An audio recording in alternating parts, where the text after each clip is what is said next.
Nasci, cresci, caminhei minha vida inteira por essas ruas.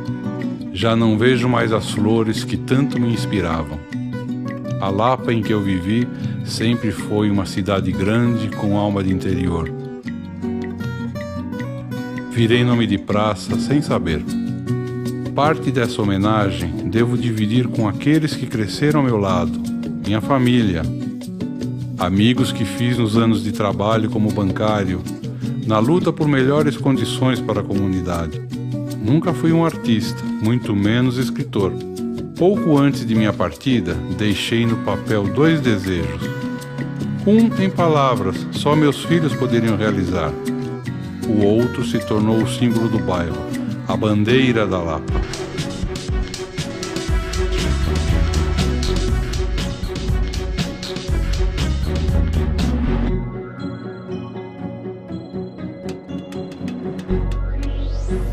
A poeira do progresso acompanha a Lapa desde o nascimento do bairro. Aqui, no encontro entre os rios Pinheiros e Tietê, este pedaço de mundo era conhecido pelos índios como o lugar por onde se passava. Da Ponte dos Remédios até o centro da Vila de São Paulo eram 10 quilômetros, conhecidos como Caminho de Jundiaí ou ainda Carreador da Lapa. Remexendo documentos da fundação da cidade, encontrados na biblioteca do pátio do colégio, Barros Lima mudou 200 anos de história. Em 1994, a Lapa passou a ter, em vez de 246, 404 anos. Tudo porque nasceu para proteger a vila de uma invasão indígena. No dizer de Teodoro Sampaio, seriam 200 mil arcos, o que se entende 200 mil índios, contra 140 casas que existiam na Vila de São Paulo. Ia ser uma violência terrível. Então, imediatamente, a Câmara decidiu construir aqui nesse ponto, que é onde o rio se afunila, uma fortaleza e tranqueira. Tranqueira no sentido de impedir a passagem mesmo, chamada Tranqueira do Emboaçava. Construída essa fortaleza, durante 6 anos impediu-se que os índios fizesse esse ataque. Então pode-se dizer que os sentinelas do forte, que foram os primeiros lapianos, Eram tempos de uma Lapa miúda, com apenas 5 casas e 31 habitantes. Ninguém sabia explicar por que o bairro chamava-se Lapa. Uns diziam que é porque existia uma gruta ali na região, e Lapa significa gruta, então veio daí o nome Lapa. Porque a origem foi da fazendinha jesuítica da Lapa, que era dos jesuítas, O que era uma passagem para os índios, abriu-se como porta para os tropeiros e bandeirantes, como Afonso Sardinha, que deram início ao ciclo do ouro no Brasil. Quase 2 séculos depois, surge na história da Lapa o nome do coronel Anastácio de Freitas Trancoso. E em suas propriedades produzia-se de tudo um pouco. Atraiu um movimento para as margens dos rios, especialmente do Tietê, devido à passagem das tropas e dos barcos. Vinha gente de todo canto atrás de barro de qualidade. O pessoal da olaria tinha barco. Do outro lado do rio, vamos falar assim, tinha 2 fornos, fazia tijolos. E tinha a moradia de quem tomava conta do local. Seria um sobrado, viu? Já previsto para enchente. Tantos vieram morar no Emboaçava, enxergaram riqueza onde ninguém via. Nas terras que cercavam o forte, chácaras se formaram para aproveitar a fartura de água. A passos lentos, o que era rural revelou talento para ser industrial.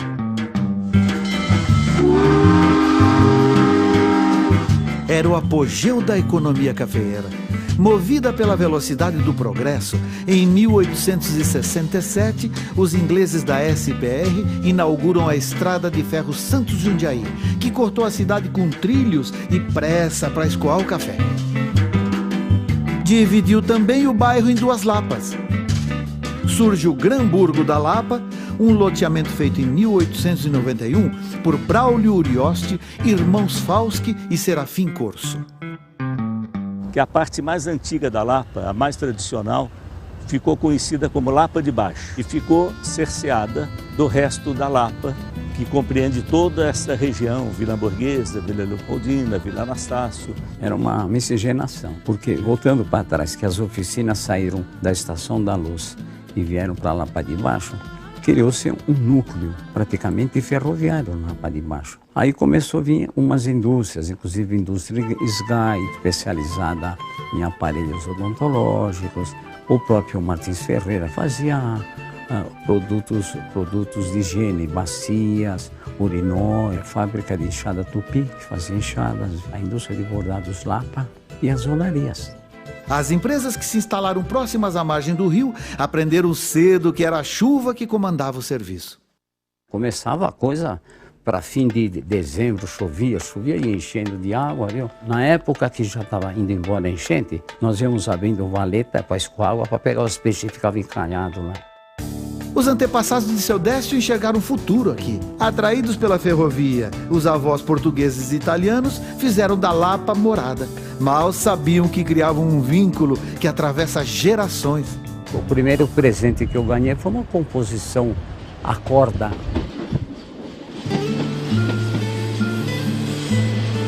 É quase uma esquina do mundo. Para mim, a Lapa é a capital do mundo. Nós éramos uma irmandade. Tinha famílias espanholas, italianas e portuguesas. A pequena e acanhada Lapa de Baixo se transformou no distrito da Lapa, com 40 quilômetros quadrados. Uma área que alcança os bairros do Jaguara, Perdizes, Jaguaré e Barra Funda. A verdadeira Lapa que todos conhecem é a que foi envolvida pela Vila Anastácio, Romana, Leopoldina, Hamburguesa e Pojuca, bairro siciliano. Aqui os bairros se dividem. Você pega a Vila Romana ali, é espanhol, é o que prevalece. Aí você pega a Vila Anastácio, é polonês, lituano, húngaro e turco. Cai aqui mais para Leopoldina, Hamburguesa, é portuguesada misturado com italiano. Né? E assim foi indo, os bairros desse jeito. O bairro siciliano, aqui em cima era outra mistura de árabe, como tem no Anastácio também. E isso criou-se na época essa necessidade da formação do lapiano. Então o lapiano nasceu de tudo. Os portugueses trabalhavam tudo na manutenção das estradas de ferro, era uma coisa dividida. Os espanhóis eram na Santa Marina. E os italianos, além do comércio, padaria, armazéns, açougue, né? Eu sofri um bocado na escola, viu? Porque a gente enrolava a língua, a gente misturava o italiano com o espanhol, com o português, viu? A Vila Anastácio recebeu poloneses, húngaros, russos, lituanos que fugiram das agruras da guerra. Para que as origens fossem mantidas além-mar, a União fez a força. Nasceu na Lapa uma escola só para lituanos. Então alugaram um prédio, uma casa aqui mesmo primeiro, né? Para isso, das crianças, 25 alunos mais ou menos. Houve muita colaboração deles. E aí então eles ganharam uma parte desse terreno, uma sede própria, e começaram a trabalhar. E o consulado lituano comprou uma outra parte, deu de presente, então ficou completo, né? Para os lapianos, as primeiras aulas começaram no final do século XIX. E como tudo no bairro tem que ter tradição, as escolas não fogem à regra.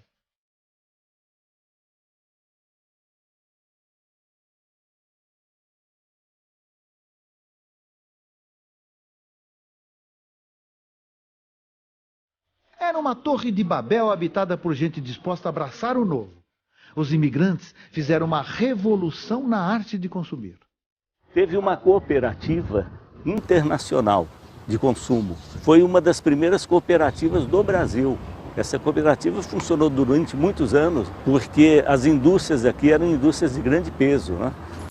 Uma terra que já nasceu diferente, onde já se viu um povo que, para exigir a construção de um cemitério, bota o bloco na rua.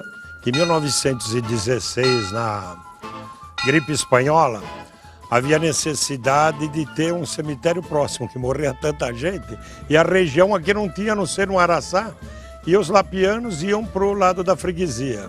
A família Marques começou a lutar para ter um cemitério aqui na região. E na época ainda foi até motivo de carnaval, de 1916, que dizia assim, ó, um defunto procurando sua cova, né?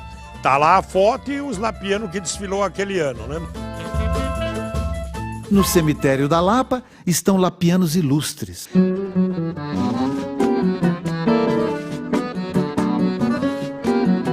Em cada pedaço da Lapa de hoje, vestígios de famílias inteiras que ajudaram a erguer o bairro.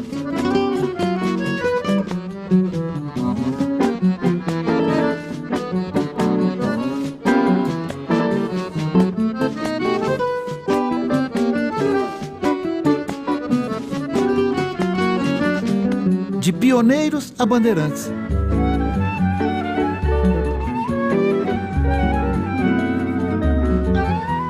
Em uma das esquinas mais famosas da Lapa começou a saga de uma família, no bar dos Esbrigue, parada para comer e abastecer na bomba de gasolina. Bem pertinho dali, exatamente na rua Martim Tenório, número 31, imagens amareladas pelo tempo foram gravadas da janela do consultório de um casal de médicos pioneiro do bairro. O lapiano com pinta de galã casou-se com uma gaúcha educada na França. Berta aceitou ser esbrigue.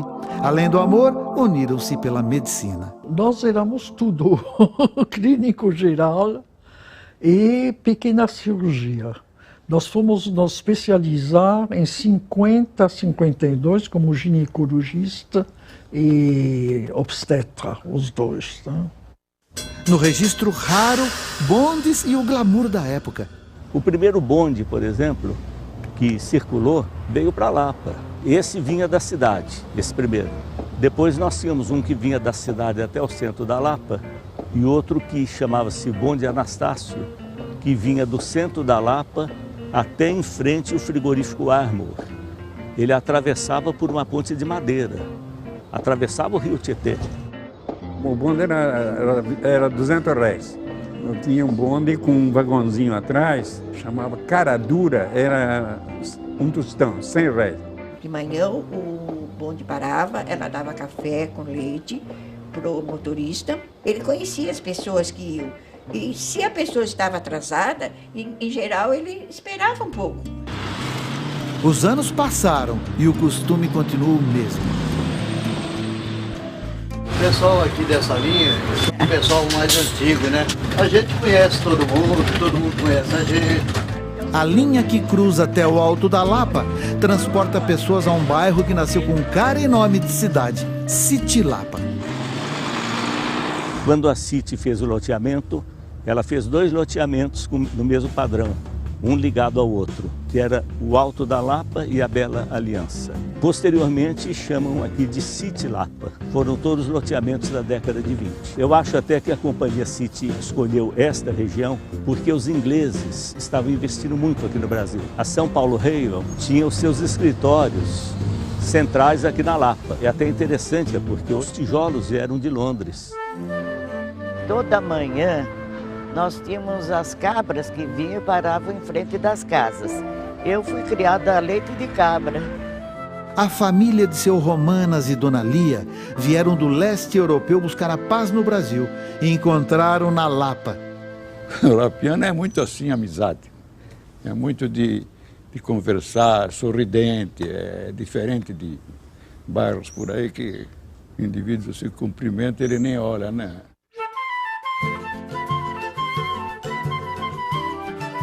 A Lapa se faz nova a cada dia.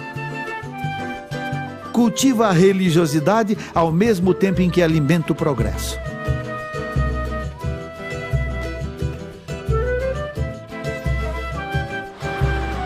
A igreja encravada no coração comercial do bairro é apenas uma das mudanças radicais no cenário da velha Lapa. O progresso chegou de vez com a abertura da rodovia Anhanguera. O campo de terra reservado para o futebol deu lugar ao imponente mercado de compras. Graças a Deus o mercado sempre foi um ponto de passagem. Você tem 2 linhas de trem e antigamente você tinha um sistema de viário em volta, ao redor do mercado só de ônibus. Então praticamente a concentração era todinha na Lapa, onde a população obrigatoriamente teria que passar por dentro do mercado. Era a maior feira livre da capital, sustento da família de seu Manuel. Da feira, a banca foi para o mercado, logo no dia da inauguração. No dia que mataram o Getúlio, como é que foi especial? O mercado abriu com meia porta só. O mercado abriu de luto.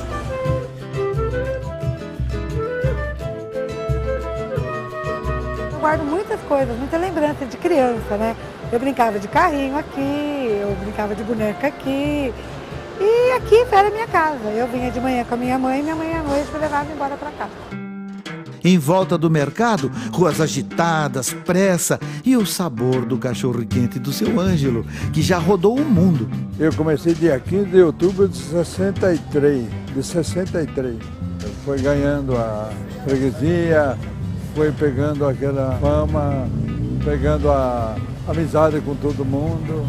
Não é freguês mais, é uma família muito grande. Eu recebo correspondência da Itália, do Japão, da Alemanha, de Portugal. Como negar a vocação dessas terras para alimentar a alma e o corpo? O comércio se multiplicou para atender tanta gente e mais gente ainda apareceu à medida que o comércio se multiplicava.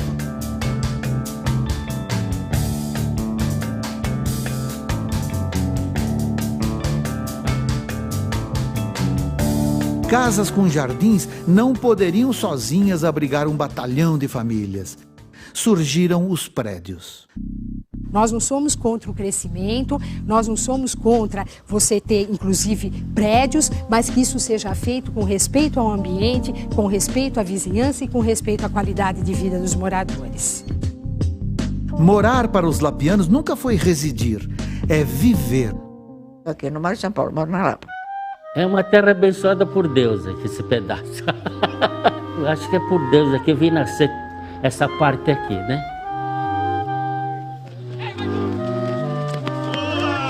No começo, lazer era bater bola, na várzea.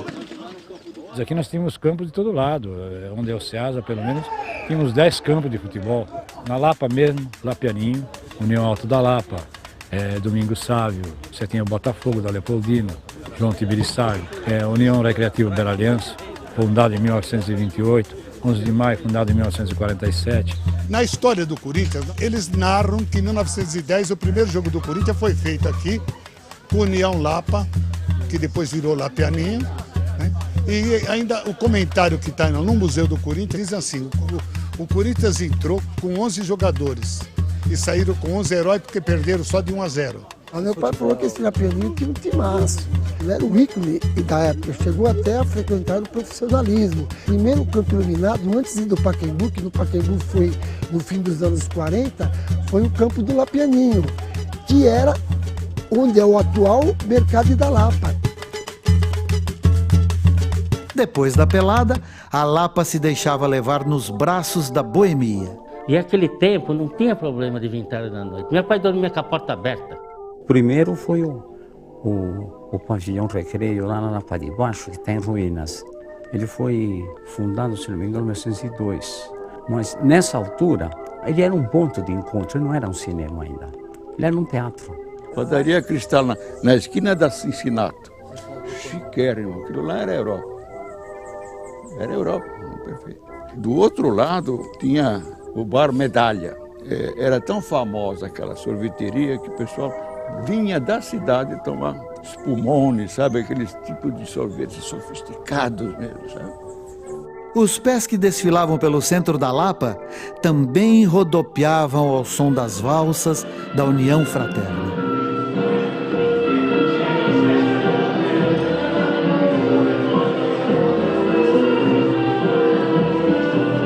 Era para ser apenas uma caixa de socorro mútuo, um banco que ajudaria os imigrantes.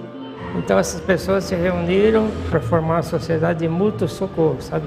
Mútuo socorro, você dava 5 mil reais, eu 5 mil reais, eu 5 mil reais, e você tinha direito a se socorrer daquele dinheiro. Fragmentos do passado ainda marcam o ritmo da vida. Se você ver o baile e perceber as pessoas que estão aqui conversando, acaba o baile, eles continuam conversando, não vão para casa. Me alegra muito, eu gosto quando é o dia de vir. Nesse local, apesar dessa vida cosmopolita de São Paulo, a gente consegue encontrar o carinho que existe numa cidade do interior igual Santa Rita do Sapucaí. Carinho com melodia própria. A Lapa sempre teve sons ecoados no tom certo.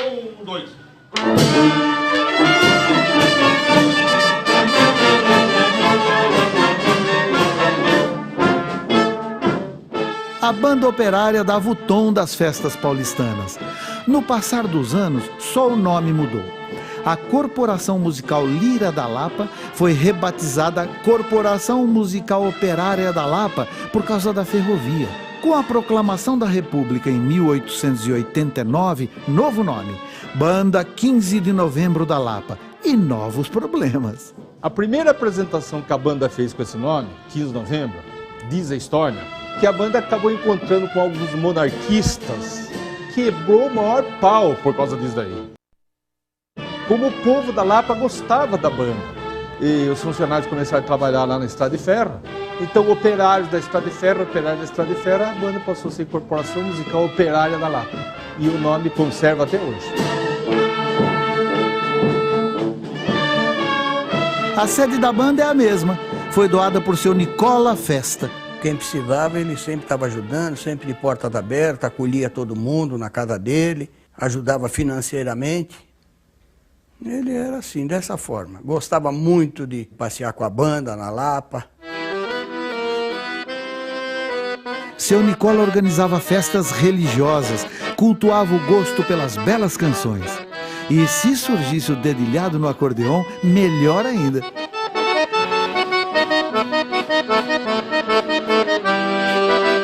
A tradição de celebrar a vida com notas musicais reúne a vizinhança inteira em torno da orquestra sanfônica.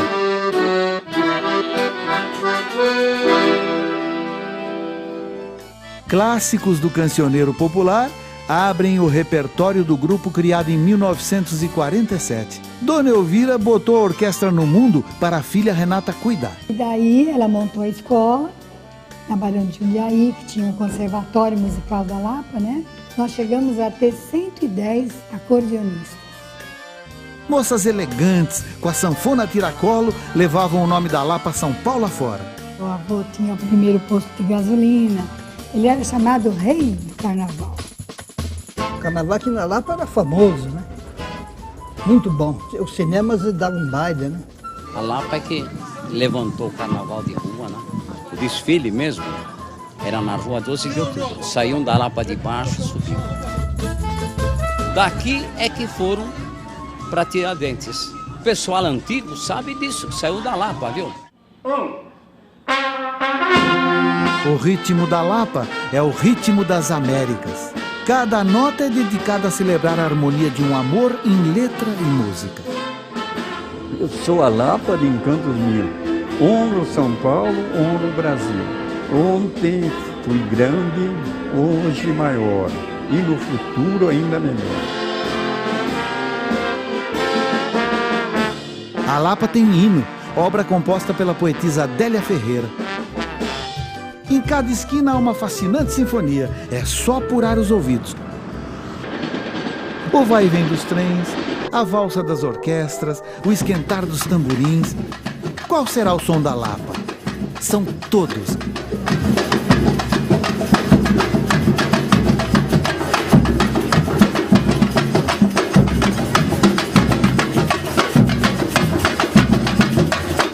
A Lapa somos nós. Mas nem é preciso esperar o carnaval para extravasar a alegria. Há quem declare a paixão todo santo dia. Esse é o bairro melhor que tem. Eu não é que eu gosto, eu adoro a Lapa.